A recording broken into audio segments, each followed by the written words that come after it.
If you do any prospecting with LinkedIn, you have got to go get set up with Surf. That's SURFE. It's a tool you can use to add new contacts to your CRM system directly from LinkedIn in seconds. I'm using it every single day. I add contacts, follow my deals, keep track of notes, and it ends up saving me a bunch of time on prospecting and outreach, which means I can spend more time moving my deals along. The data is always 100% accurate since I don't have to copy and paste all the fields over from each and every contact that I want to put in my CRM. Instead, Surf does that all automatically with just one click in about 60 seconds. The team over at Surf has put together a very special offer for fans of sales players. There's a link down in the show notes, and you can use the promo code JWSurf5. Don't forget the E at the end of Surf. That's JWSurf5 for 5% off your first year. Don't spend another minute doing things manually. Go get set up with Surf. This episode is sponsored by Apollo, a tool that's helping me to open doors and close deals faster. Wanted to share it with you. Apollo is a complete end-to-end sales platform, letting you email, dial, connect on social, build plays, and schedule meetings.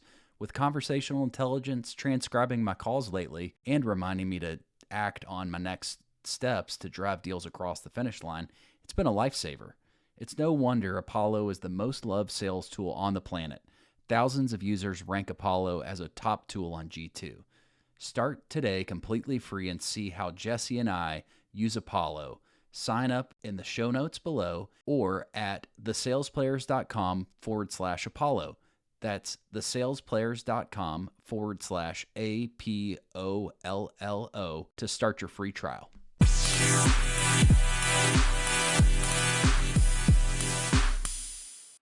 All right. So really excited today on the Sales Players to have a very good friend of mine, Danny DelVecchio.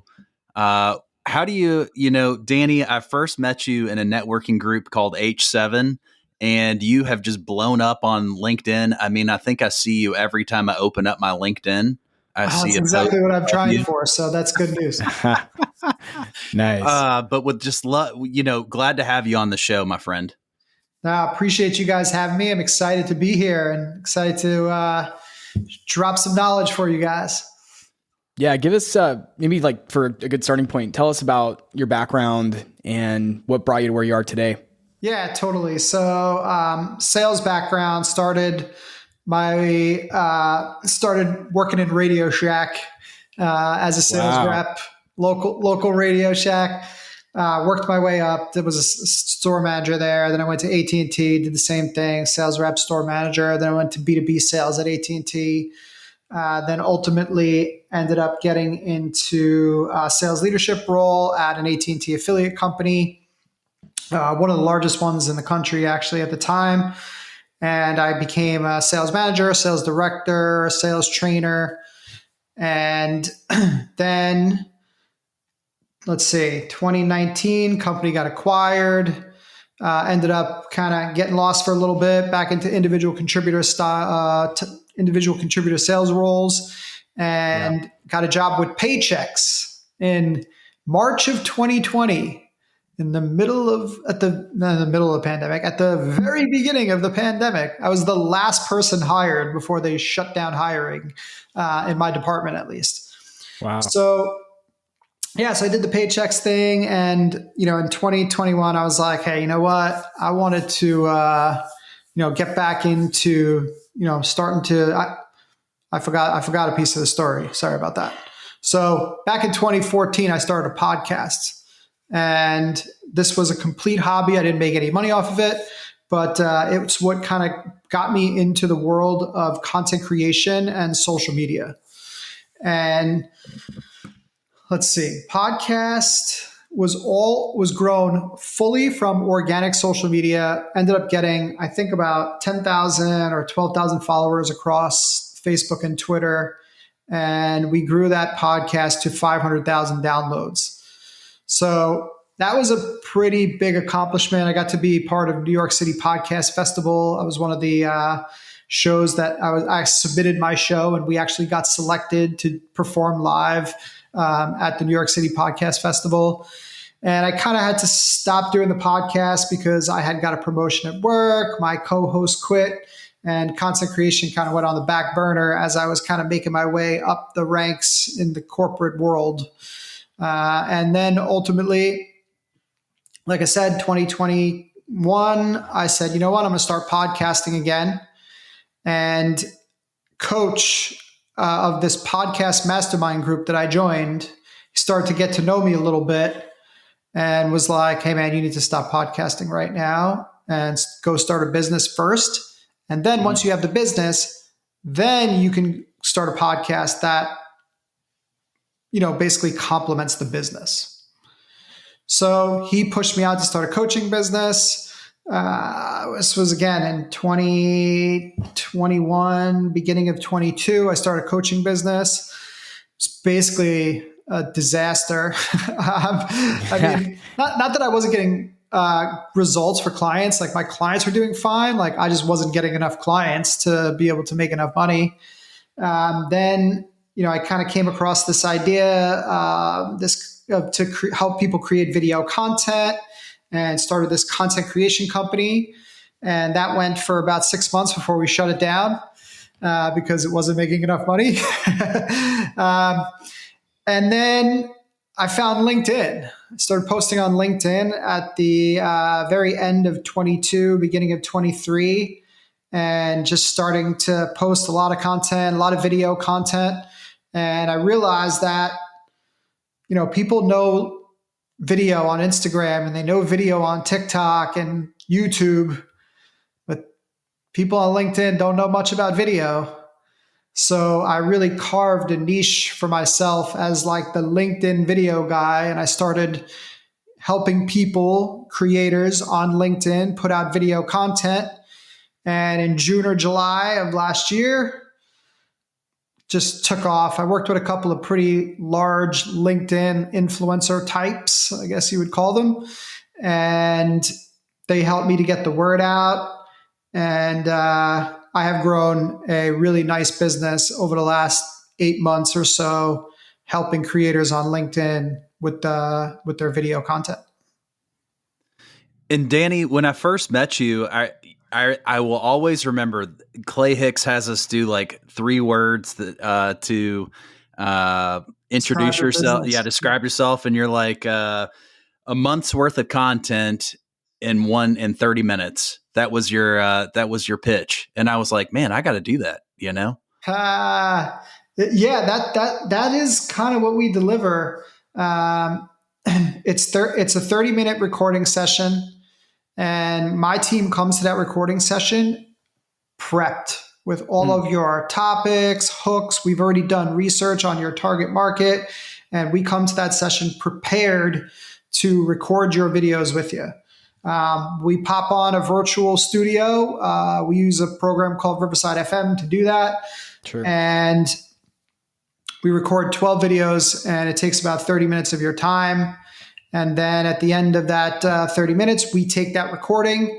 I have professional editors that cut it up, chop it up into clips. And now I even also have a copywriting team. So they can write the captions for those videos. And then they can also take those videos and turn them into additional posts. So anywhere from 8 to 12 videos will then turn into anywhere from 16 to 24 pieces of content, which then basically covers you for an entire month. And you really only took anywhere from 30 minutes to 45 minutes of your time to put it all together. But what's cool and unique about it is instead of just like handing your content off to a marketing agency, it's your face, it's your voice, it's all your authentic insights and stories and everything like that. So, and here I am just like straight pitching my product within the first. Like, that's all right. I mean, you guys set me up for this, man. Set it up. Well, the reason selfishly I wanted to have you on because I'm a little bit scared of the camera. I hate content. Yeah. But as you sit here on front of the camera. As I sit here in front of the camera, I'm out in front of it. I wanted to have you on because you've really gave me confidence in starting to use video. I'm not as confident as I need to be, but I think this is something that individual ICs VPs of sales, I think companies in general need to really lean into content creation. And this is a way for individual sellers to create their own brand and to also be able to have their customers just come in inbound and start to understand what's going on. So I'd love to learn, what do you have to share about why people need to use video instead of just a standard static post on LinkedIn? Great question. Yeah, absolutely. I mean, there's a couple of things really. And I would say that the main one is just that video really builds a deeper connection to your audience, because, hearing your voice and seeing your face and your expressions and your body language is a significant difference over being able to, it's very hard to communicate that same thing and that personality in the written word. And the best copywriters on LinkedIn are the people that communicate their personality through the written word. That's why they're the best. That's why they're better than everybody else. So they kind of have a leg up on everyone because they have the ability to do this through the copywriting. And the only other way that everybody else can keep up is by putting themselves out there on video. So that's number one. And then, I just also believe that video is growing on the LinkedIn platform. LinkedIn is catching up to some of the other platforms now, like an Instagram and TikTok, where video content is the norm, right?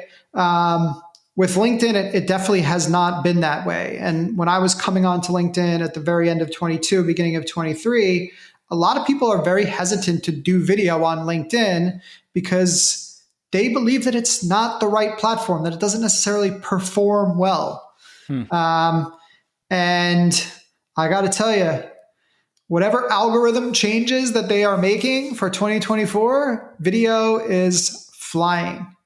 Myself and some of my clients, I have one client who is just banging out videos, or two of them actually, two of my top clients that are banging out videos and then obviously myself included in this, our reach on our videos well exceeds, what we're putting out in written copy. And I'm a good copywriter too. Like I've been copywriting for over a year, posting every single day. Like I know how to write very specifically for LinkedIn. And, I know what type of writing styles and formats get attention on LinkedIn. So, and like I said, when I was doing it a year ago, my written posts were always doing better.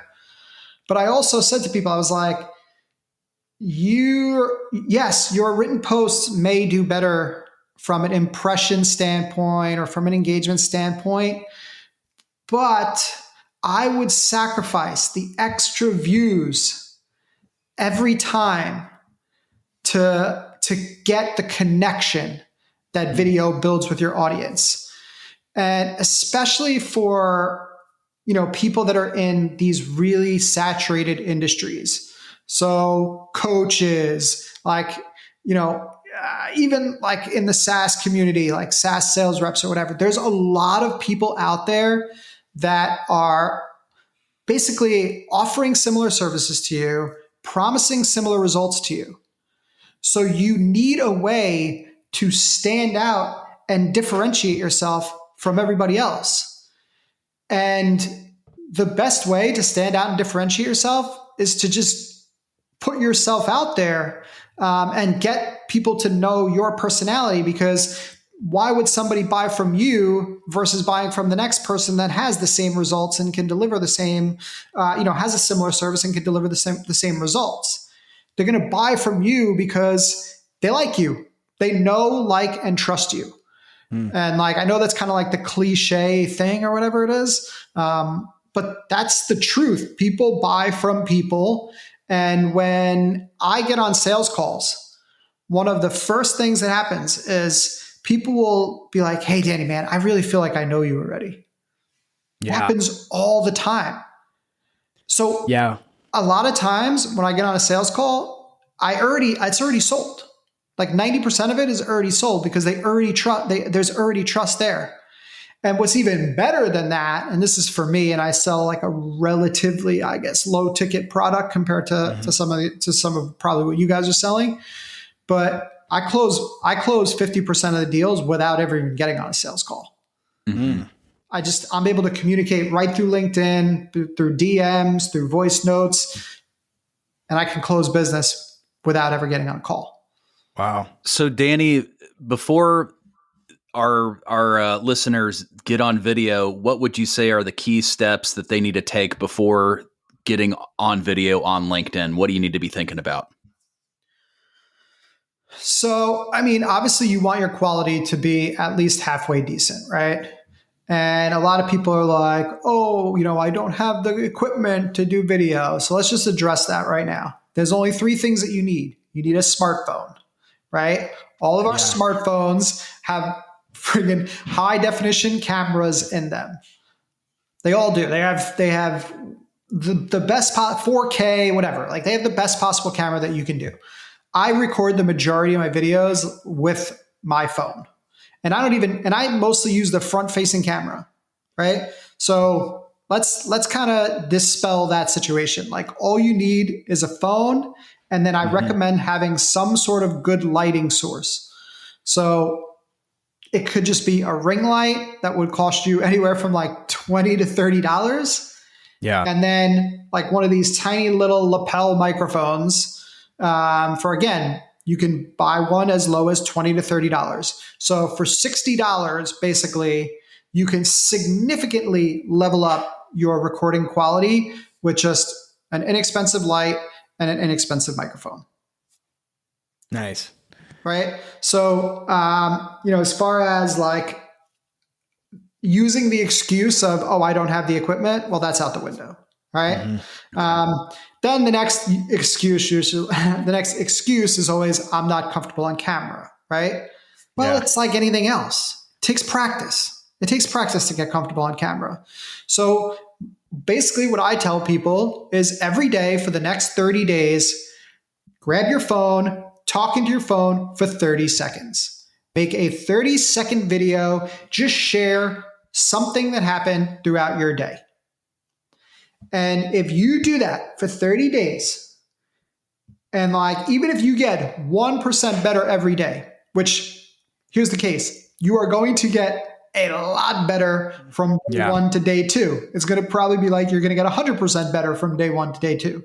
And then from day 2 to day 3, you're probably going to get another 50% better. And then you're going to get another 25%. So like by the end of that 30 days, you're good.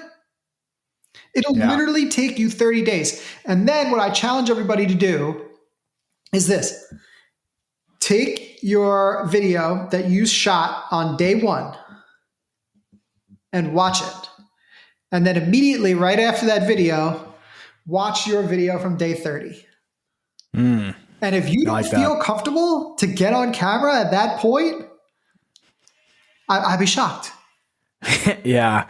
This is the same with like podcasting too. In fact, you've probably heard like I think it's the rule of 100, which is when you're creating video or a podcast or even blogging or doing something that's not a, audio or video channel, you got to get to like 100 repetitions. And I know in 30 days, it's faster to do it in 30 days, right? But once you get to that 100 point, if you look back on the video you did 100 videos ago, it's not even the same person. You're not even the same creator. Totally. It's totally different. It's been a while since I've gone back and listened to some of the older episodes of the show, but it's the same concept that I have, just it's the repetitions that make you get it done. It's not, there's no special sauce beyond just building the muscle and doing it over and over again. And you get better and better every single time. Actually, it's maybe not that linear. Maybe you don't get better every time, but to your point, after 30 days of doing it consistently, you're not going to look back at that first video and be ashamed. You're not going to look back at it and say you can't keep going, right? You're going to say, look at how far I've come. I got to go another 30 days. I got to go another 30 days. Right. I think it's really cool. And usually what I tell people is like, you don't need to share the video within any of those videos within the first 30 days. You have to share any of them. I like that.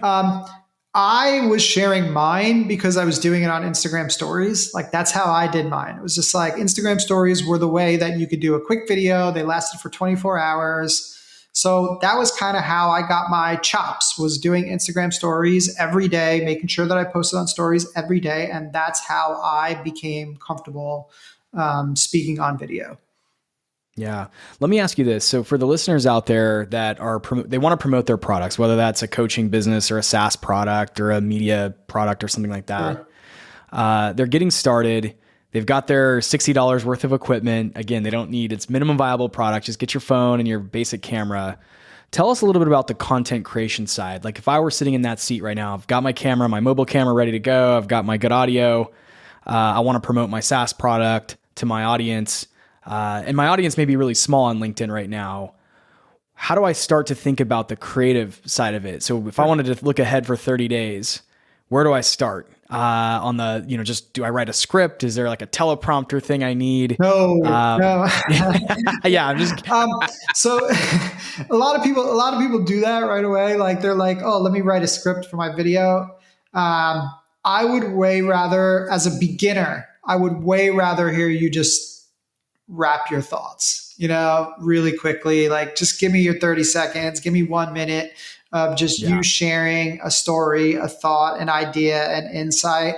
Because if you're doing the camera teleprompter kind of game, you are essentially like, you're looking at the it's obvious. It's too obvious, right? Yeah. Like I can do scripted videos now because I have been making videos for 4 years. So the majority of my videos are scripted to an extent.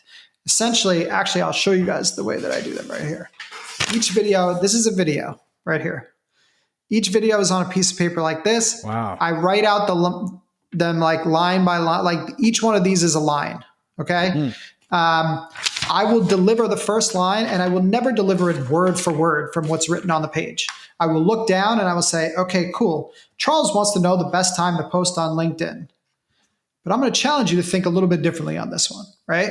So basically what I'll do is I will read those couple lines until I'm satisfied with it.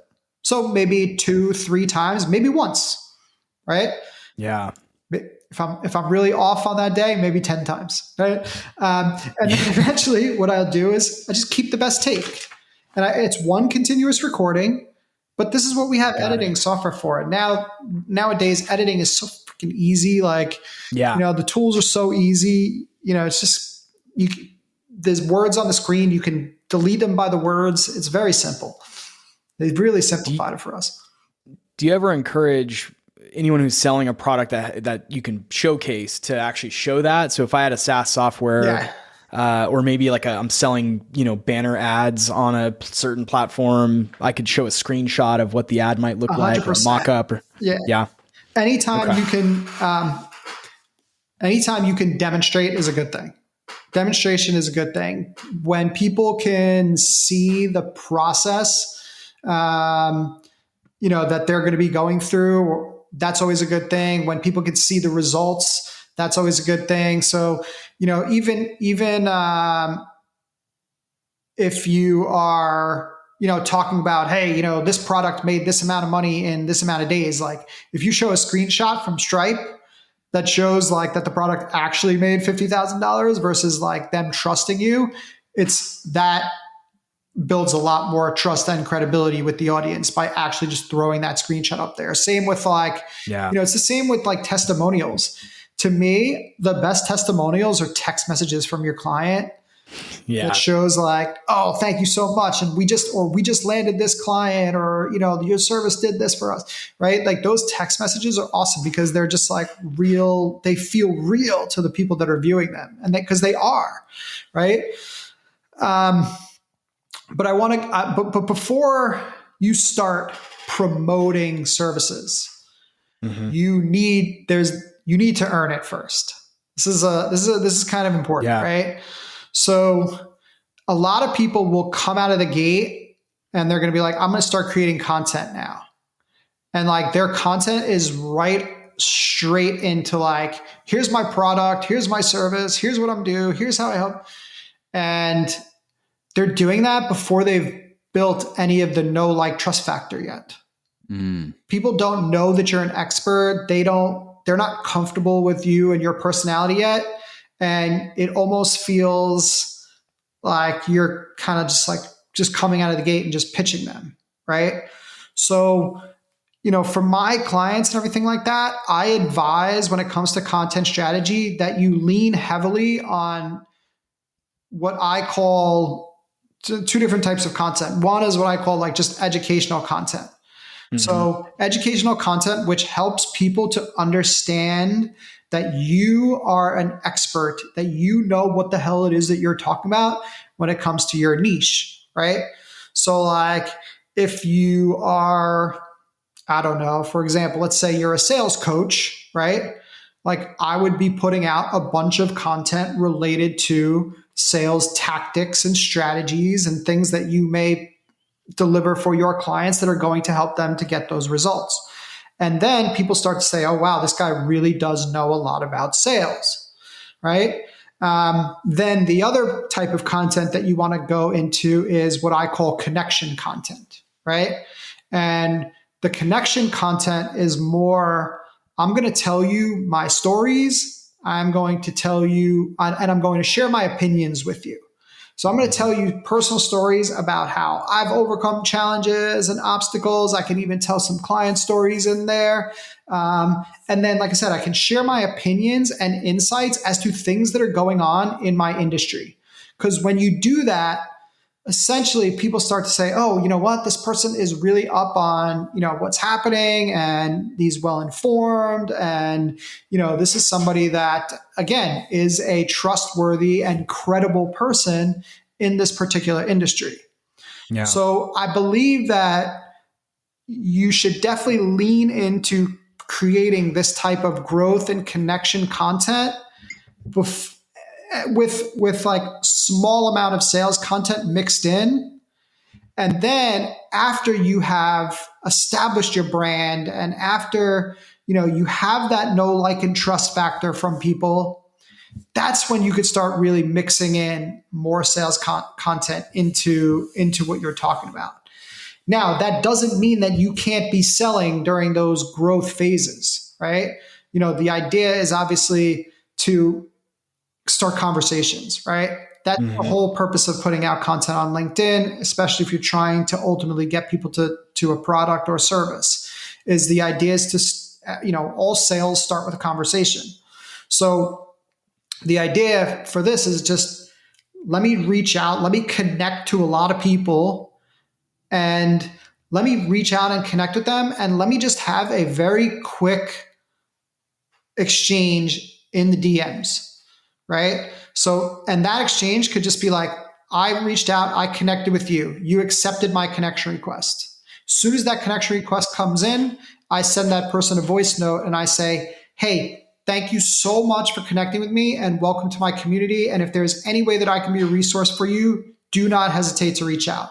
I don't talk about who I am, what I do, nothing. It is a genuine message of me just saying thank you and I appreciate you for the connection. Then upon that reply, which you are going to get a lot more replies when you take this approach, right? Because one, you're sending a personalized voice note as opposed to a text. And then two, like you're not looking for any type of like thing in return. What happens now is people will typically respond to that message. And when they respond to that message, they're going to say something like, oh, cool, I didn't know you could do voice notes on LinkedIn. Or, hey, thank you so much for the personalized outreach. Like, I really do appreciate it. Like, that's the kind of responses that you get back. And then at that point, you now are in a conversation. So now you can take that conversation to asking them some type of question. Now, the other thing that this does is because you are having a conversation with that person in the DMs, LinkedIn, that throws out an alert to LinkedIn that you and this person are interested in each other. So when you have content, your content is going to show up on that person's feed. So say that again. That's when someone messages. Yeah. So when there's an exchange with a DM. Yeah. So when there's a messaging exchange in the DMs on LinkedIn, that's a signal to LinkedIn that these two people are interested in each other. So the next time, so like I said, if I send you a DM, Jesse, right?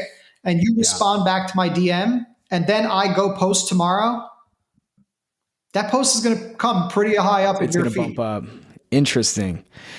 On that note, so this is your whole business is LinkedIn, really. I mean, LinkedIn 100%. Plus video. So you've probably learned some really surprising insights around the LinkedIn algorithm. That was gold right there. I had no idea that in-mails would correlate with the timeline or the feed in LinkedIn. I honestly had I just had separated those two features in my head and didn't realize they were correlated. There needs to be an exchange though. There needs like when both people are exchanging DMs back and forth, that's the signal. Interesting. Yeah. What are some other surprising things like that you've found out working deep into LinkedIn as you are? Here's one that is going to blow your mind. You ready for this? Yeah, let's hear it. Did you know that 60% of the people on LinkedIn are between the ages of 25 and 34? What? That was 65%? 60%. 60% or 60%. 60% of LinkedIn users are between the ages of 25 and 34. So it's like the, older millennials and, Gen Z or whatever. I'm writing this down so I can visualize my audience on LinkedIn a little better. It's interesting. 25 to 34, is that what you said? 25 to 34 makes up 60% of LinkedIn's user base at this point. Danny, any tips on sending those voice notes? Do you have to do it with your cell phone, or is there any way? Yeah, that's the only way to do it.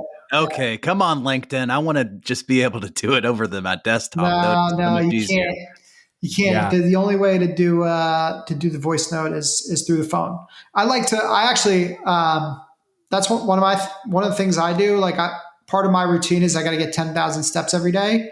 So I literally walk around my neighborhood and sending those voice messages at the same time. Really? That's cool. It's good. Kill two birds with one stone. Exactly. Tactic. I only have so much time in a day, so I have to figure out how to maximize it. So 60% of LinkedIn is 25 to 34 years old. What else? What are some other nuggets that you found just the LinkedIn universe? And again, I just found this stat out the other day, right? And this is again why I'm pushing on video content on LinkedIn, right? Because if you think about the people that are between those ages of 25 to 34, what kind of content do they want to consume? What's the number one type of content? They want to watch videos. Video, right? Yeah. Video. What are you doing? Put your videos on LinkedIn. Let's see. LinkedIn, for anybody that's managed to get by without LinkedIn Premium, that time's coming to an end. Yeah. LinkedIn is really pushing on people to, get into LinkedIn Premium or LinkedIn Sales Navigator right now. And they are taking away the capabilities of the people that do not have that, right? So, they just very limited the connection requests that you're able to send out. I think you're only able to send out 3 or 4 connection requests per day if you're not on LinkedIn Premium. Yeah. And, you can't personalize nearly as many requests. And the other thing is they just removed the hashtags from people's profiles. They had the hashtags in profiles. Yeah. And that was a little bit of a hack that I used to use on LinkedIn because you can actually search people by the hashtags in their profiles. And because they had the hashtags in their profiles, that meant that they were in LinkedIn creator mode, which essentially means that it was they are more active on the platform because the people that have creator mode turned on are way more active on the platform. So they just removed those profile hashtags. So now I didn't even know that. I'm looking at mine. It's gone. They're gone. Yeah, they're gone. Yeah, 3 or 4 of them. That hack that I used to teach people is I got to find something new. But yeah, so it's time to pony up and pay the money for LinkedIn Premium at this point. They've limited the free usage by too much.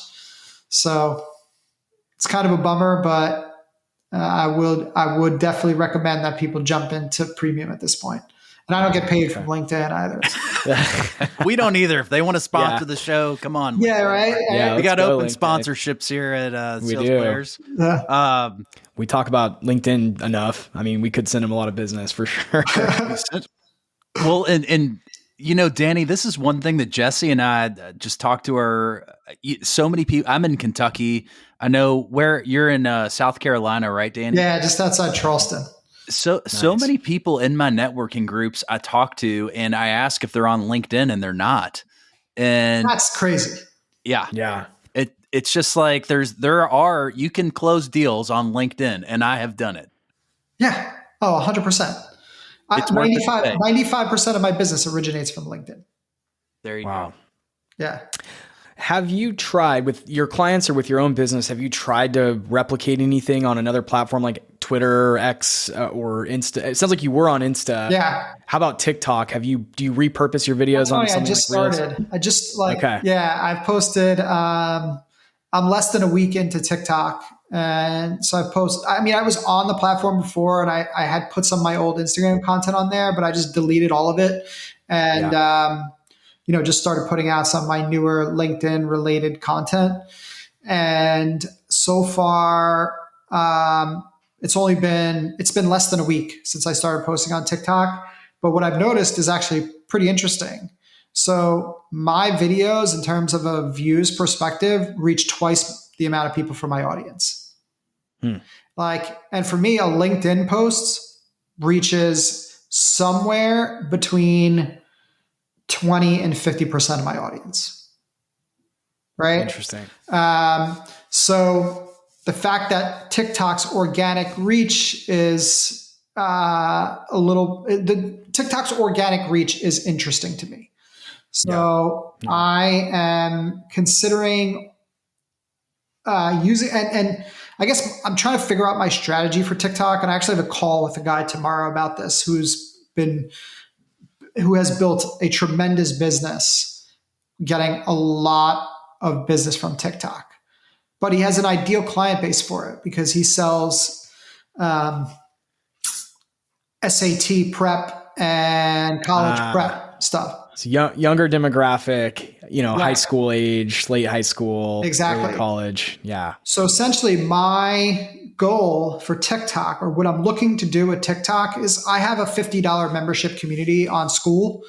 I have a free School community, but I also have a $50 membership. So the idea for me is to try to use TikTok to, get people into that $50 a month membership program. That's kind of what I'm looking at it for. And I'm going to basically experiment and see how it goes as an option to try to get people into that program. That's like a one-time $50, or is it monthly? It's a $50 a month program.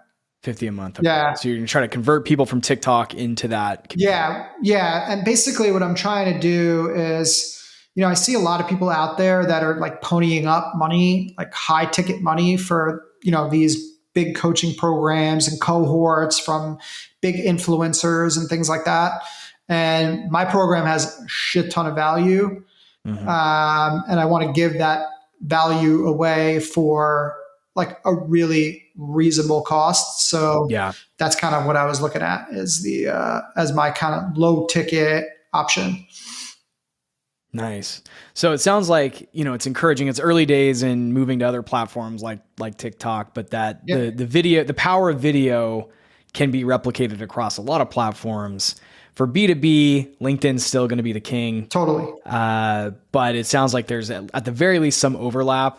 And I think, we've been told too on our show that we need to probably move some content to TikTok to try to capture the next generation of sellers. That's 100%. Where, the younger demographics are, and that's where the folks that are getting into the career are, and that's who we tend to cater to.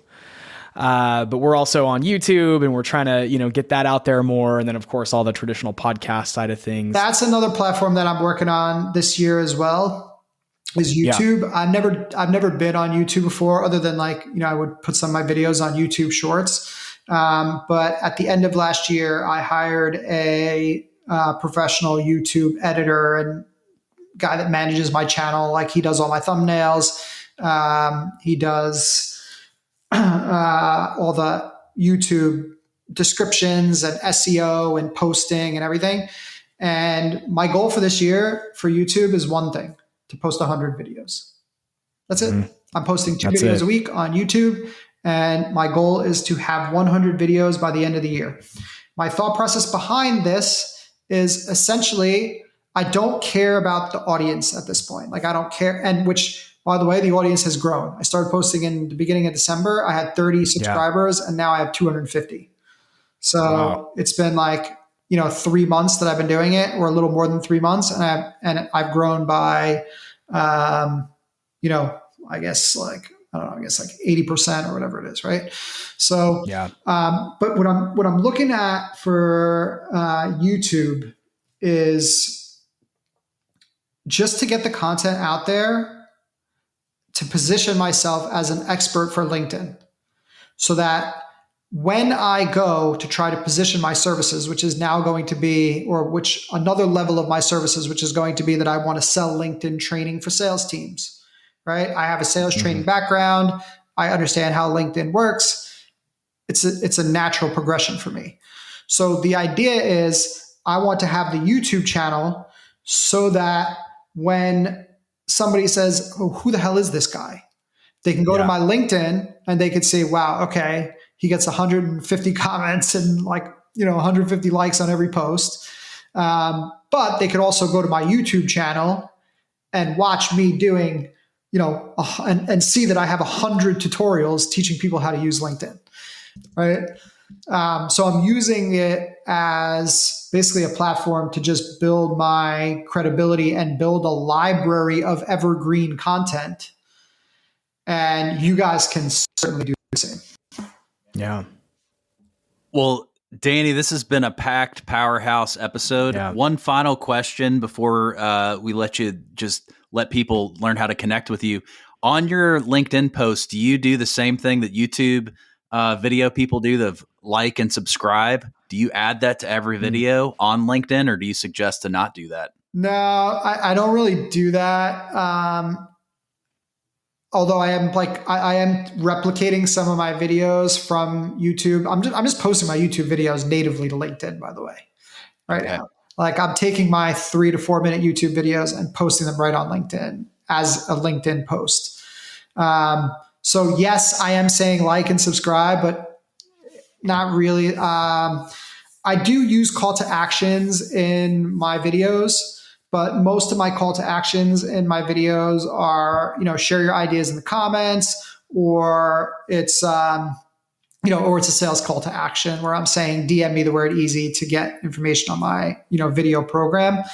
I'm adding more call to actions in the caption than in the actual video for the most part. And Danny, how can our guests or our listeners get in touch with you? Yeah, I mean, again, you can just find me on LinkedIn, Danny DelVecchio. So if you just search Danny DelVecchio or Coach Danny D, I'll pop up. That's me. And yeah, my YouTube channel is also Coach Danny D.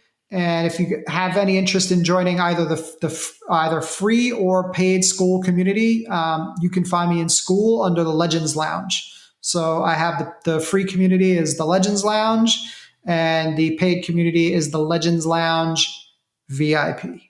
VIP. All right. We will post the links to those in the show notes. Appreciate it. Danny, this was awesome. We learned a ton. Video is not my strong suit either. I know Chase already called that out for himself earlier, but this is absolutely where we need to be investing in for prospecting and building pipeline. And of course, it sounds like you're closing deals right there on LinkedIn. Totally. So we appreciate you opening up the hood and showing us how the business works. And thanks for coming on. Yeah, no, thank you guys so much for having me. I really do appreciate it. Awesome. We'll take a squad shot here. Should I do squad shot? Boom! There we go. You want to go one more? Let's go one more. I like the peace sign. Oh, that's like my thing. All right, let's do one more. I'll take that All right. one. All right, here we go. 1, 2, 3. There. Sweet. There goes the balloons. Well, Danny, thanks so much. This has been awesome.